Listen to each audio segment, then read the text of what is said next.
That's where we're at. So, Shadi, time for an intervention. Oh, okay. I didn't see this coming, so actually don't know what you're going to say. Oh, don't act. We've talked about it. Um, I no, didn't know look, it required an intervention, or I didn't know you were worried about me in that way. well, okay, worried. That's interesting. I'm worried about where your career's headed, young man. No, look, worried is not like the right word necessarily, but I've been wondering. Hmm. You know, well before you wrote that piece for the Atlantic, when was that, in March, about the misery of paying attention to politics and the rest of that, like leveraging a lot of um, the literature and research on the subject recently about sort of Yeah. especially progressives being miserable. And obviously we'll put a note in the show notes, link to the piece. Everyone should read it. I mean, you've been going at this for a while on Wisdom of Crowds.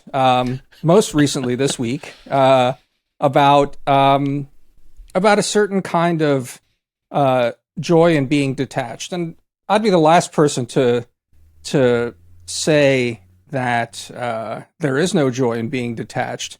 But I'm sort of curious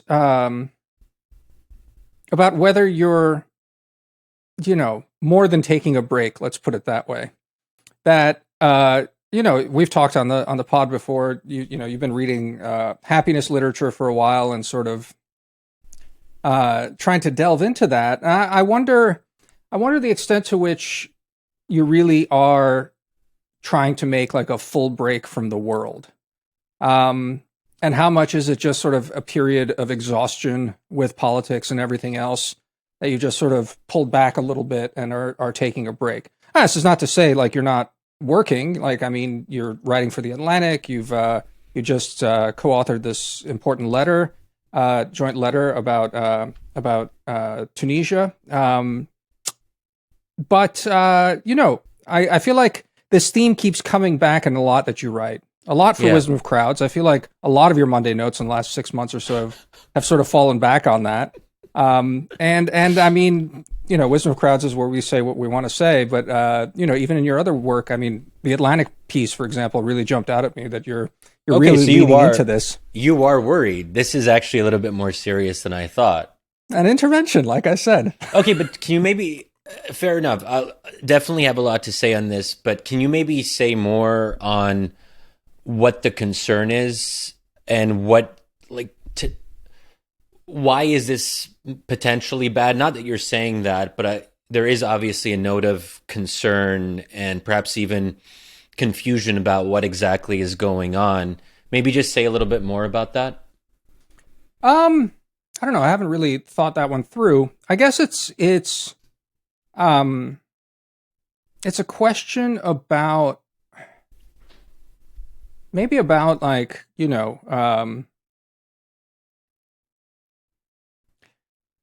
here's why this is a difficult one for me. I would never put it in terms of responsibility, of being engaged, largely because I find engagement on my own part kind of thrilling and kind of self-justifying. But if I was to make an argument to you, call it from sort of general first principles, I wonder if there's not some sort of duty to be engaged, and Huh. whether it's not right, but like maybe selfish to not be engaged. I don't know. I don't know if I'd go that far, but let's throw that out for starters. Okay, but you don't believe in a duty to engage. Um, I guess what I'm saying is like personally, I don't feel it. Yeah. And I think, if it came down to it and you said, well, I'm focusing on other things like myself, and my own happiness and the pursuit of happiness and defining happiness. And a lot of this stuff is not important to that. Obviously on a personal level, I would say, well, oh, that's great, Shadi, go for it. But Okay, how about like this? I feel like it would be a loss if we lost Ah, you. oh, If we okay, we're lost you going there. to if we lost you to happiness studies, I think that would be too Oh, bad. okay. Well, I appreciate that. Okay, so there's a lot there. I do enjoy engaging with the happiness literature. Um, okay, so it's interesting because I think I'm pulled in two different directions. I mean, you mentioned my latest Monday note for Wisdom of Crowds, and we'll include a link to that in the show notes. It has a suggestive title, which is it enough to tie your camel and trust in God? And dear listeners, you've probably heard me say that saying a number of times now. It's a prophetic hadith. That's why it's referring to camels in the desert, because it's from the 7th century in Arabia. But I think it does convey it conveys something that's important to me and increasingly important to me, which is this question of grappling with the futility of politics. So there is a futility to politics, but I wrote that piece in the context of an open letter to the Biden administration on Tunisia that I co-organized with a colleague, and that open letter actually suggests that I still have some hope. It might not be a lot of hope, but some hope that the U.S. can change and take action on Tunisia. Tunisian democracy is dying. It's entrenching itself as an authoritarian regime under under this strongman president Kais Saied. It's very sad. It's depressing, and I'm thinking to myself, I want to do whatever I can with other people who care about this issue to promote awareness around what's happening in Tunisia and to give a series of practical recommendations about what the Biden administration can actually do to kind of stave off this descent into dictatorship.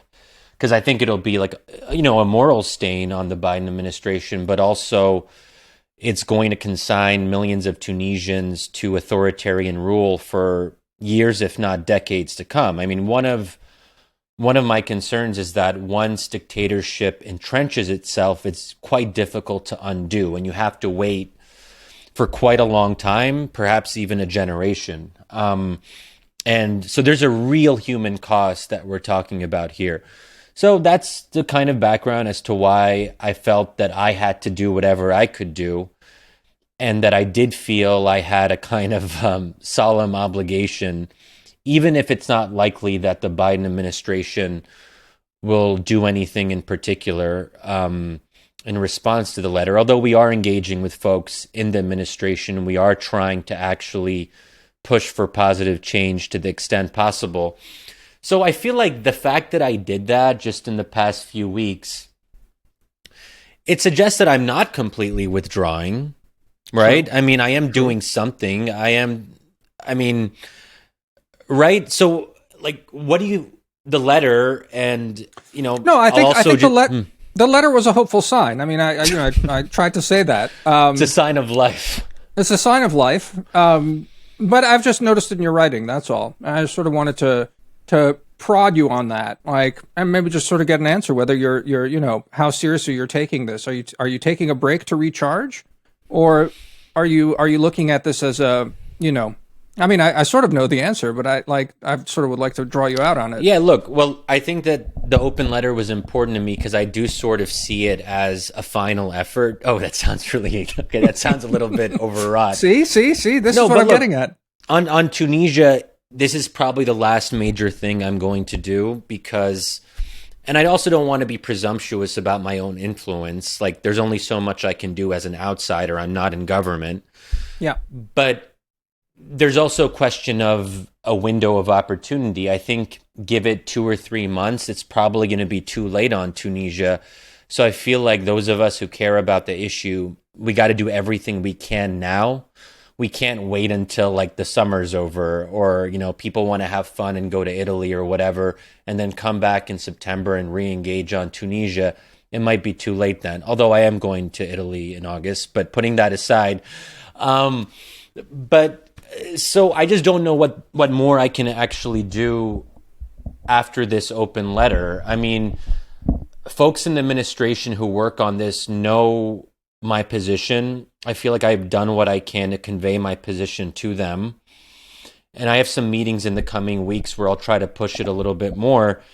But I want to I want to just know that I can live with myself afterwards. Like if Tunisia goes into a very dark place, that I can sort of be like, well, I did what I could do. Mm-hmm.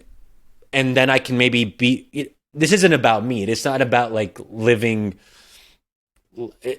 it's not about sleeping at night, or whatever. I just need to know that I did something. Right. And Right. so that But here's a question. There's a kind of finality to how you're talking about this, in the sense that, like, fights are to be won rather than that existence on a very broad level. But let's include politics in it, which I know something you agree with is a constant struggle, is a constant give and take, a constant pushing a boulder up a hill. Whereas I take your point that, it may be too late for Tunisia.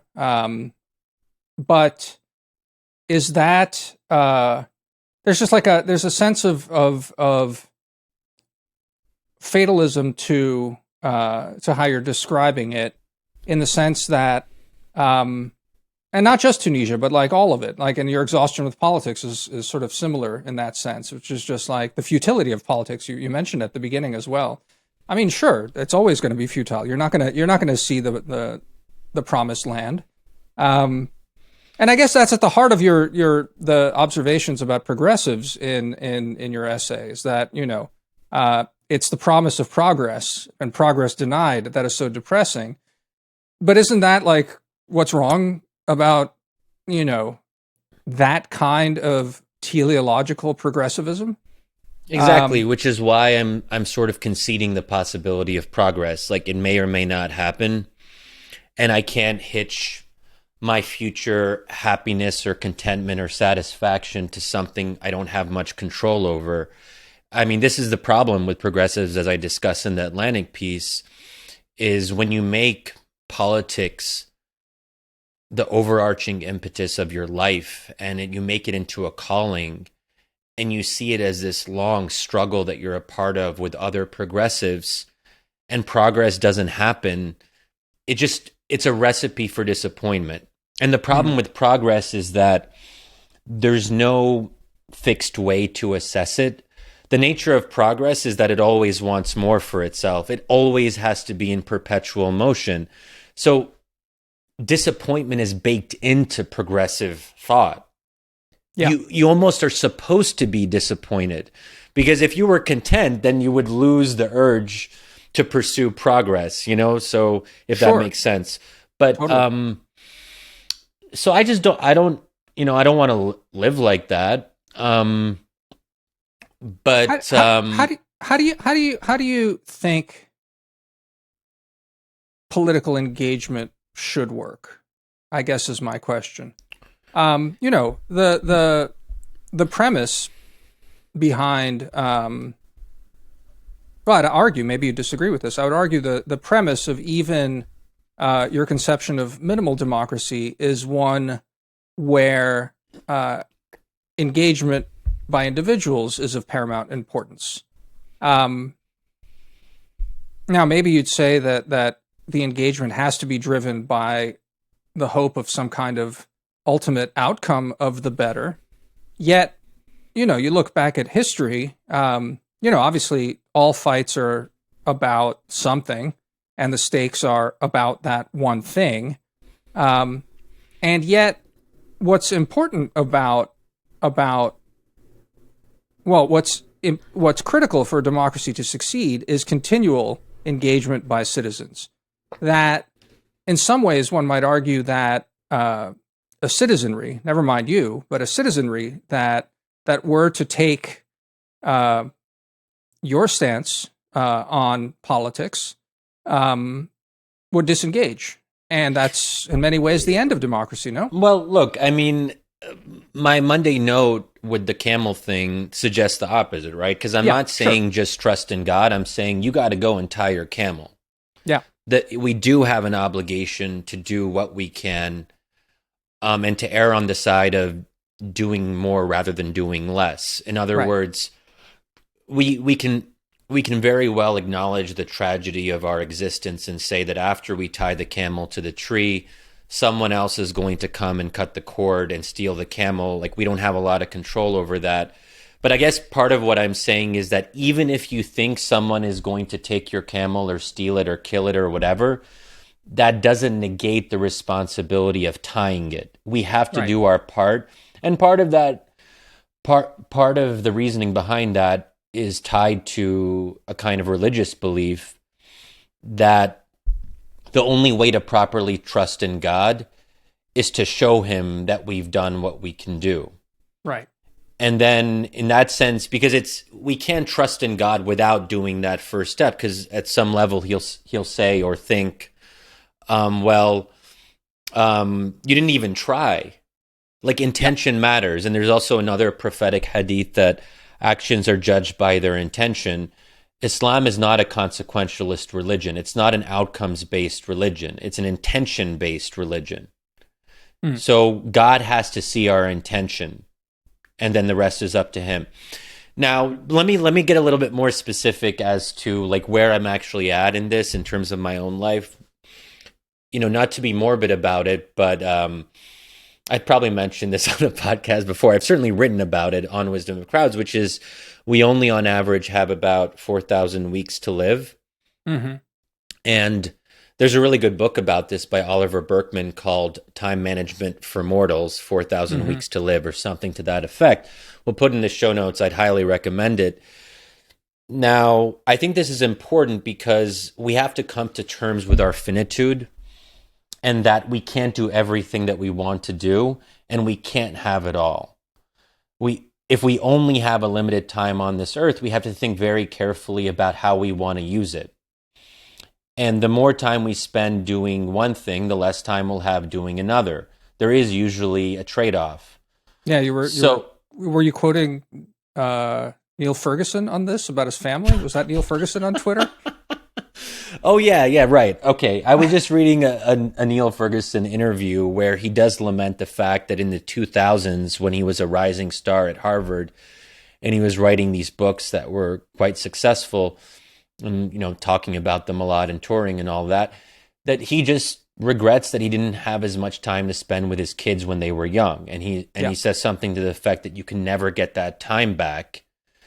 And that was, you know, I think a lot of people think that and say that. It's not like a new insight, but it is very difficult for people to, I think, apply that insight in their own lives. And, you know, there's a lot of stories of happiness experts who talk about the importance of family and community, but also admit that they've been away from home for half of the year. I think there's one happiness expert who I saw an interview of, I think it was Arthur Brooks, where he's away for like 160 days talking about happiness to other people who are presumably unhappy. Right.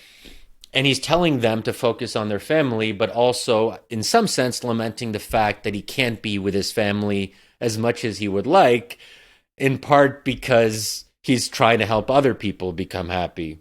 So we see, basically, and then, you know, there's also the saying that authors write the books that they need to read. So if you're writing a book about happiness, presumably you're not just writing it for other people. You're also writing it for yourself. Son of a bitch, yeah. And, you know, if I write a book on the problem of democracy, I am trying to make a case to people, and I care about this issue a lot.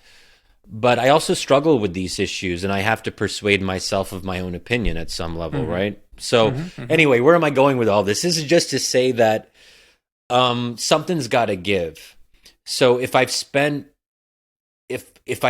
so much of my time engaged on political issues on Twitter, thinking about the new debate that people are worked up about, watching Trump do a town hall on CNN, because that's what politically engaged people do. They watch these town halls and they try to make sense of them.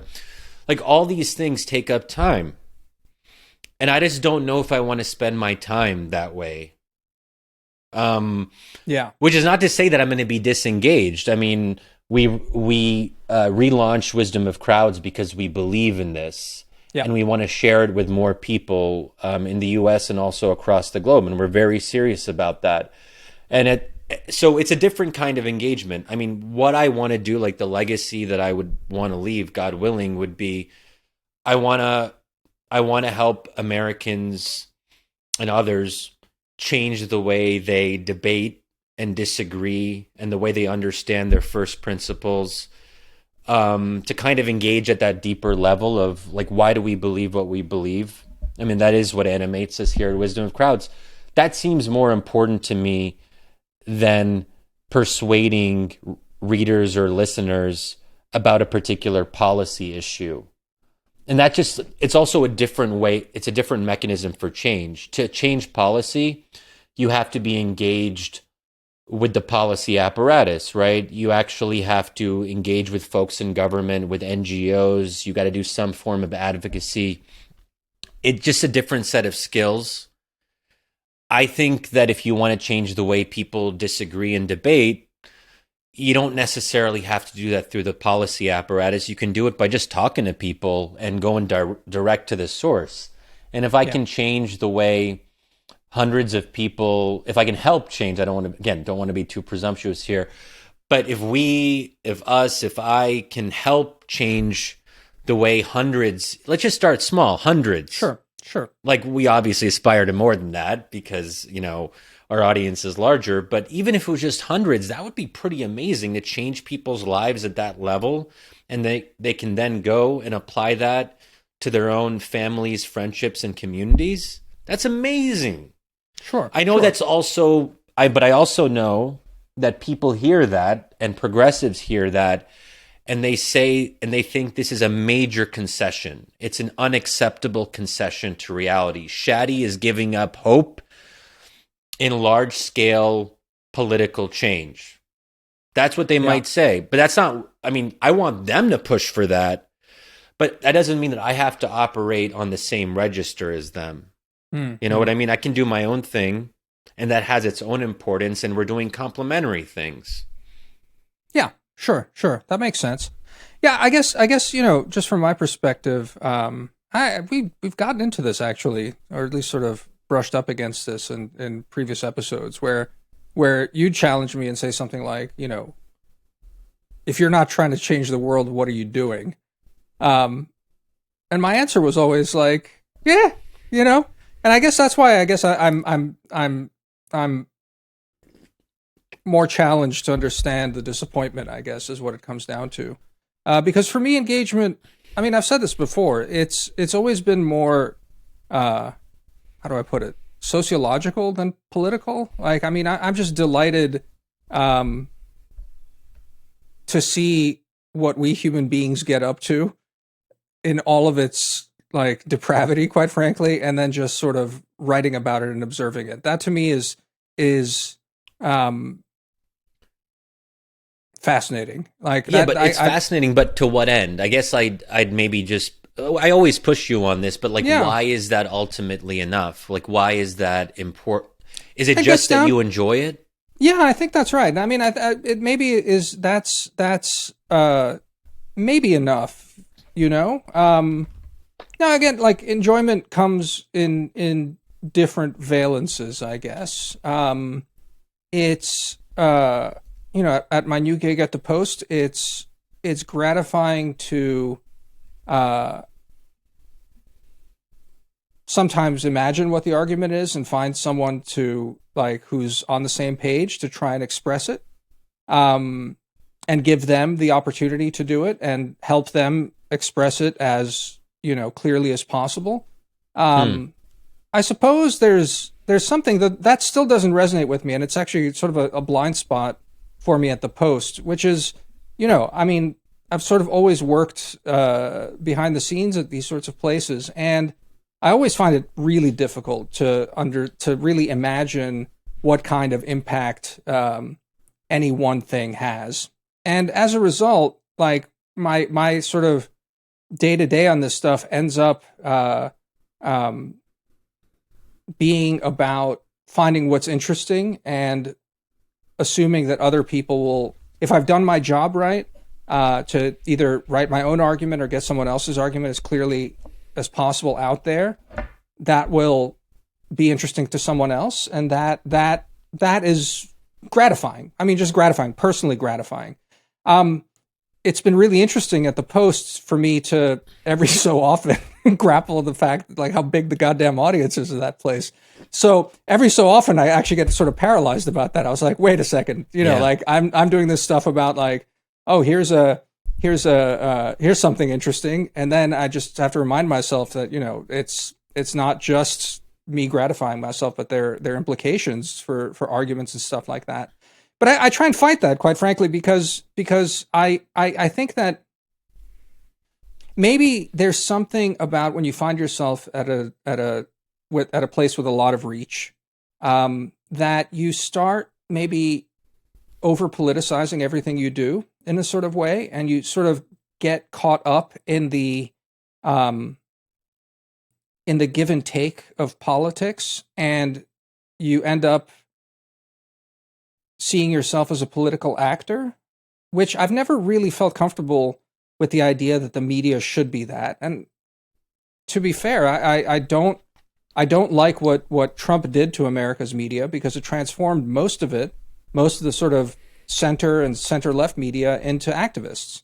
And that's never been my conception of what the media should be doing, Now, obviously, that's what I was saying earlier. There's obviously a tension there that I'm jolted every so often, that there's a lot more responsibility when you're at a place that has a huge reach to not just be, you need to be thinking about the consequences of arguments, much more so than you do at a smaller place. Nevertheless, though, like I think it's really important to just be going for the good argument, and I guess what I'm getting at is it's like I think the role of media should be getting individuals to engage, and not engage necessarily as activists, but to be aware and have that shape their reality somehow. I guess that's how the best way I'd put it, and that's as far as I'd go into purpose of something like this. Yeah, I don't know if that makes sense, but I mean, I guess it's for that reason that I'm less troubled about setbacks, I guess, is the question, and politics. This is not to say that I'm watching what looks to me like Trump's inevitable rise with complete equanimity. Far from it. But I guess I don't take that personally, in a sense, and I don't feel the weight of that. Obviously, these are weighty moments, and obviously as individuals we have a responsibility towards. But still, I'm able to not let that weigh me down somehow, and I guess that's what it is. Is that like outcome? I don't know. I feel like I engage in politics without having it weigh on me. This outcome. Yeah, well, maybe that's part of it. I wanna be weightless. Yeah. I want to, if you will, feel the unbearable lightness of being. It's been too long since I've read that. Have you read it recently? No. It's the kind of thing that you read in your 20s and you feel like it's life-changing. I wonder what it would be like now. I think Damir a fun writer. I think he's probably he's very fun, very playful. Yeah. I would actually, for those of you, I don't know if there's people who don't read that book at some point. Maybe the younger generation's less familiar with it, the youth. But we'll include a link to that in the show notes as well. Like, seriously, if you want a literary experience, read The Unbearable Lightness of Being. But this brings me to, I just want to say something a little bit more personal as I'm just kind of listening to you, Damir, and thinking about, my own commitments here. I think part of it really comes down to Okay, let me share something that I think readers and listeners will find compelling, I hope. It's from a previous podcast host, the philosopher Oliver Traldi. Um, and these tweets are now protected, but they used to be open, so I think that I can share them. And it's really a beautiful couple sentiments, but I'll share the first tweet in the thread, which will get me to something hopefully more important and perhaps even vaguely profound. He says this. This is what he says, quote, "A feeling I get in certain kinds of situations is that I'm not quite up to the task of living my own life, given that it's a whole life and that there's only one. I get overwhelmed by emotions and paralyzed by choices, and I often falter in moments that turn out to be important." Okay, tweet number 2. "I can't get used to the fragility of everything and the necessity of continuing to make decisions in each and every moment. And I don't feel I have immediate access to my own desires. Just figuring out what I myself want can take so much time that I can't get it anymore." Okay, so the first tweet there is the more important one for me, because it's a sense of, again, finitude, that we only have one life to live, and if we don't enjoy it, then what's really the point? Again, like, people might say that's ceding some kind of responsibility, but what is so bad about finding our own way and doing our own thing and looking inward? And ultimately, it's a personal choice. But I guess at some basic level, like, I want to live the life that I want to live. Sure. And I think most people come to that conclusion when they have a family and, move to the suburbs and whatever else it might be, and they become more parochial, and even in some ways private in their preoccupations. Is that really so bad? Like, why do we always have to be fighting for a better world? We can fight for a better world part of the time, but we can also do other things. So, I mean, I will, and I was also thinking about, like, earlier today, just mentally preparing for this podcast, which is like, what are the issues that animate me now? And you know what I actually came up with, and this might betray some non-progressive leanings on my part, but honestly, the things that animate me, and this is unfortunate because I don't want these things to animate me, are basically, okay, fear of wokeness in institutions, including in schools. If I'm thinking ahead to, having kids and all that, that animates me and makes me feel angry. The crime and hope, I was going to say crime and hopelessness. No, crime, well, I mean, that too, but crime and homelessness and just a general sense of decay in urban centers, that animates me because I live in one of those cities. So it has, like, a proximate effect on me. And, some of that's tied to, like, mental health and the fact that we just let people go around, and, like, apparently our government can't even, like, anyway, like, how is it that we have homeless encampments in parks in major urban thoroughfares in DC? Like, literally, we let these encampments build, and we give up as a society. Like, that animates me because, again, I see it on a regular basis. Another thing that's animating me more, I'm why are there so many smoke shops in DC? These marijuana dispensaries. Like, I feel like marijuana legalization, all of us were in favor of it. All of us thought this was the smart, sensible thing to do. Like, and now we're seeing that there's actually a real social cost to things that we thought were obvious. Like, it does change the character of a neighborhood when you have these dumb dispensaries that attract shady people who are intoxicated and not, like, whatever. I guess people aren't aggressive when they smoke a lot of pot, but it does have I don't want to get into this too much, but I have been reading some of Charles Fane Lehman's work on this. He writes a lot about the case against marijuana, and he's changed too. He used to be a libertarian on this stuff, but now he's like, if you look at the data, if you look at the actual effects in communities, and there are people who smoke a lot of pot and are just like not up to the task of living. They're just like, maybe they're not harmful, but at another basic level, they're withdrawing in a way that isn't healthy for community. We'll include a couple links to his recent pieces on that. I'd highly recommend his work on this, and we should probably have him on. But okay, so though I just cited a few things that animate me. Now, what was that definition of conservatism that progressives sometimes use? A series of irritable mental gestures or something like that? Yeah. Yeah, there's thrilling. Yeah. Yeah. So there's something about the conservative mindset that is reacting to changes that one doesn't like. And that's what I've just done. I see crime. I'm reacting to crime.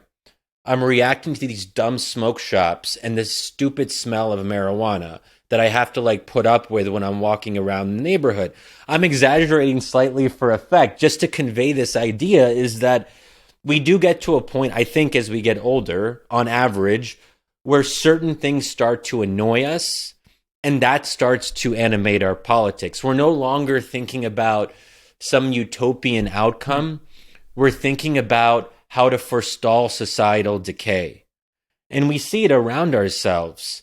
And the fact that the police can't be bothered to like do basic things in, say, San Francisco, where Lee Fang on his Substack, Lee Fang is on the left. And he's calling the alarm on this. And basically there's a story of a guy whose house got broken into 8 times in San Francisco.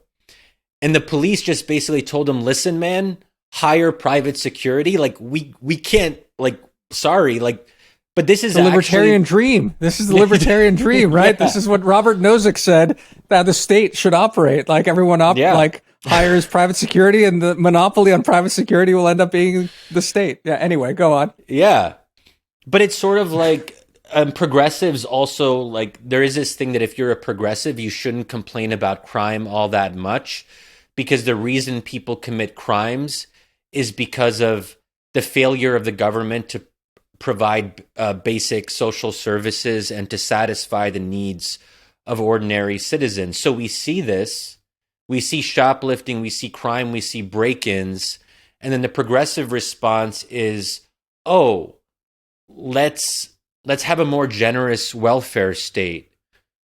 It's like this absurdity, like we're seriously in such a weird state right now where people make arguments that are self-evidently absurd, and we all just look away. And then anyway, like this is, so honestly, like this is what I get worked up about. I don't want to get worked up about these things because I don't want to move in that direction. I don't want my politics to be defined by reaction to societal decay, or maybe that is a fine thing.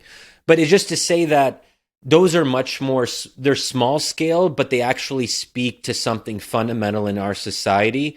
And they also have a personal effect on us in a way that a lot of the other issues don't.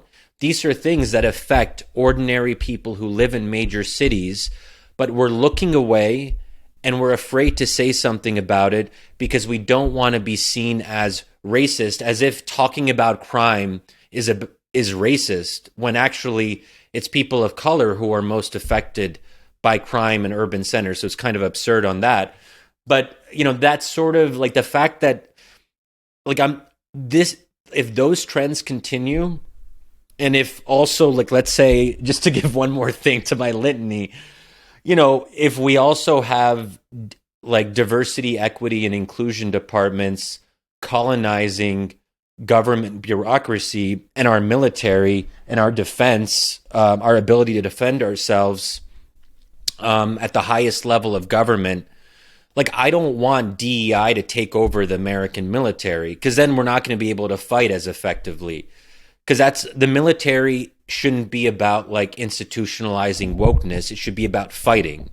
and Yeah. fighting well and defeating our enemies, including China. Yeah. So these things have, I think, potentially profound consequences. And I guess yeah, I don't know where I'm going with all this, but like the fact that that's what is animating me, I think it's telling, but it's also concerning for me because I don't want to be defined by those issues. So a couple of points. Clearly, you become a conservative. One, uh, but that's neither here nor there. I guess without going into any of those issues in particular, um, I guess let me just give you my sort of stance on it, which again sort of explains my lack of direct political engagement. One thing, as you're describing DC, I just remember I moved here in '98 for about 2 years, and then I moved back to Baltimore. I came back in 2004. Um, so I predate you a little bit, but I remember even when I was in Baltimore, an undergraduate, we'd come to DC, um, and my God, like what DC was back then. Everything you describe right now, I mean, it doesn't even get close to what Okay, DC well, was like back then. just recall though, I first lived in DC in the early 2000s. So yes, it's a lot better than it was even then. Yeah. I mean, you're talking about the 90s, which was even a different level. But anyway, yeah. I mean, Oh, like, so I guess all I'm getting at is, from my perspective on a lot of this, our friend Jen Mortezashvili, criticized me a lot before for not taking wokeness seriously enough. But I guess I have this kind of uh, resigned pose to it that, these kinds of social energies for equity and equality like just bubble up in American society, and they come in waves. Um, they do good, they do bad, they peter out almost always, and they somehow get subsumed in politics. Um, so I guess that sort of thing keeps me from being too actively engaged in any of these fights. But my question to you then, well, let me just say one other thing. I mean, we've talked about this before in the podcast. Also, is that I also do have a pretty strong, uh, I guess, philosophical bias about or towards entropy. That is to say that, like, I think things sort of, entropy is not the right model. I was reading Thomas Pynchon earlier this week, and what does crying of entropy lot mean? 49. Entropy is just Okay. like, sort of a decline of, I mean, in physics, it's Gradual decline into disorder is what it is coming up. Yeah, that's right. In Thomas Pynchon's Crying of Lot 49, like entropy plays a big role. And I mean, it's Thomas Pynchon like plays with that a lot. I think it's short stories as well, which I haven't read in a while. But it's I guess that sense or the very real possibility that in all ups and downs, there's like a strong tension downwards. I guess I sort of take as given, and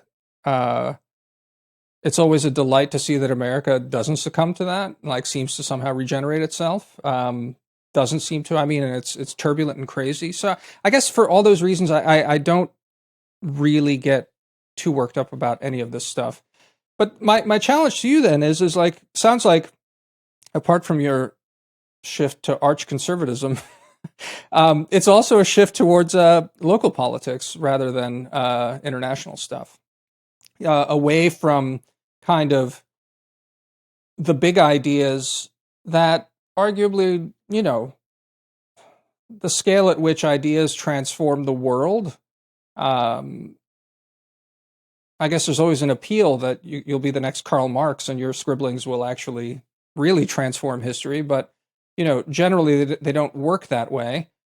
And so, but on local politics, a lot of these issues that you're bringing up are quite amenable to local policies and engagement on the local level. I mean, uh, take drugs, take crime, and we absolutely should have Charles Lehman on, but you haven't pointed out. I mean, he's pretty hardcore in the death penalty. I don't know if you're aware of that. Like, you should For read it? Charles on the. Oh yeah, like quite uncompromising, and he's written a lot about that. Wow.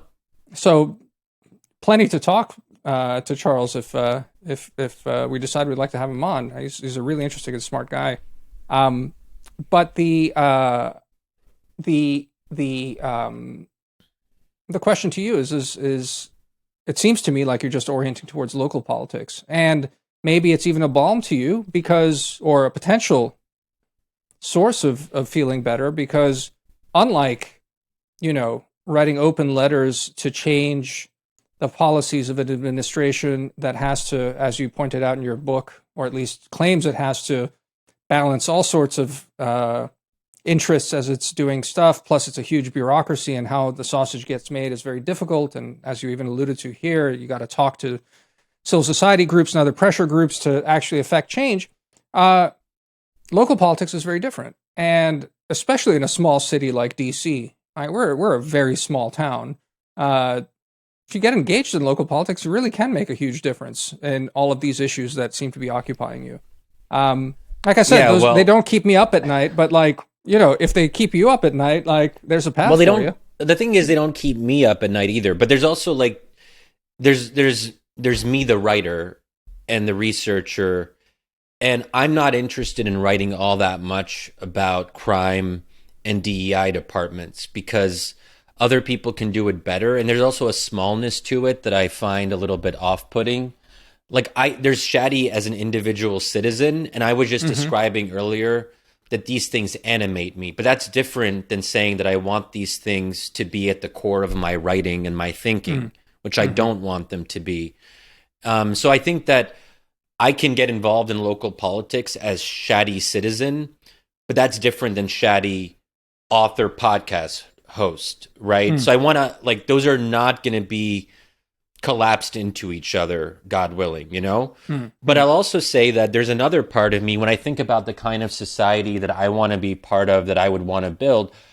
I think about a society that values empathy and compassion, and that's where the progressive leanings would return. So once we stave off like the worst elements of like promiscuous shoplifting, there has to be a vision beyond that. Sure. And there has to be a way to address long-term housing issues, to address the roots of homelessness, to get serious about a massive, like something like a Marshall Plan for mental illness. We have too many people walking around who are schizophrenic and just like out of their minds, and the government should be there to provide basic support. So when I think about the medium to long term, that does lend itself to a more progressive approach. And maybe those two things are in tension at some level. And like every individual contains multitudes. Like anyone who says otherwise is deluding themselves. So, and the fact that Republicans are crazy on guns, and we're seeing that really come to the fore in recent weeks with just the spate of mass shootings, and the fact that conservatives can't be bothered to like muster a proper response. Like Republicans are just like, that is not a society I want to live in. So they might be better on fighting wokeness. They might be better in realizing that people have to be arrested for certain crimes, that you have to have a good relationship with your local police department, because if the district DA doesn't like the police and the police don't like him, you're going to have a serious problem which affects people on a daily basis. So fine, they're better on those things. But when I think about like the kind of society that I want to live in, I don't think about Republicans or conservatives, because they're just full on reactionary. They're not providing a vision for what they want society to be. So at some level, I guess I'm saying we need Democrats and we need Republicans because they speak to both sides of me, and they speak to both sides of the American idea.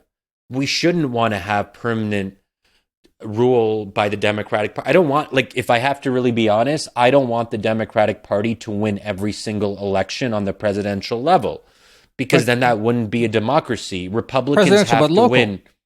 Local. I mean, again, Yeah, I don't want that either, because that DC, happens. We have a one party. Yeah, We have no, one party states and one party cities. No, it would be better in DC if we actually had a viable opposition party. Yeah, you could run as a Republican in DC. For you just laid out your entire As a platform. crime fighting Muslim. Yeah, I think that's powerful. There's probably a big audience for that.